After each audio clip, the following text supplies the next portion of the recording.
रज पर्व जहाकू मिथुन संक्रांति मध्य कहुए यह समग्र ओडिशा रे महिलात्व को सम्मान करने एवं प्रकृतिर सौंदर्य को आलिंगन करने पालित एक जीवंत 3 दिनिया पर्व। यह पर्व गभीर पौराणिक विश्वास को बहन करे एवं आनंद उत्सव पारंपरिक रीतिनीति एवं मुख चलाउथिबा एवं सुस्वादु खाद्य द्वारा चिन्हित। रज पर्व केवल आनंदर समय नुहे बरं माता पृथ्वी विश्रामर समय। विश्वास करा जाए जे एही समय समस्त कृषि कार्यकलाप बंद रहे जेपरिक माटी खोलिबा एवं खेतरे हल करिबा।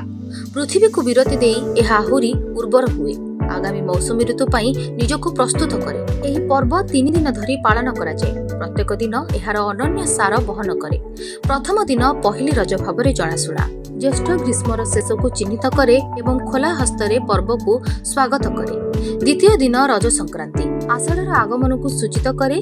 बहु प्रतीक्षित मौसुमी ऋतु जहाँ भूमिर आशा एवं पुनर्जीवन आनिथाए। शेष तृतीय रज बा शेष रज किंबा भूमि दहन ए हेउछि पर्व को विदाय देवार एक समय एवं माता पृथ्वी प्रति कृतज्ञता प्रकाश करिथाए। रज पर्व समय महिला माने नूतन पारंपरिक पोशाक पिंधि थांती एवं सेमानंकर प्रियजनक द्वारा प्रस्तुत सुस्वादु खाद्य रे आनंदित हुअंती। सबुठारु आनंददायक परंपरा मध्यरु मुख्य हेउछि दोली खेल जहाकू सुंदर भावरे सजा जाए एवं महिला माने एथिरे आनंद रे झुलिकी अष्टिचलित गीत गाई थांती। एही उत्सव आनंद हस एवं एकत्रितार परिवेश सृष्टि करे।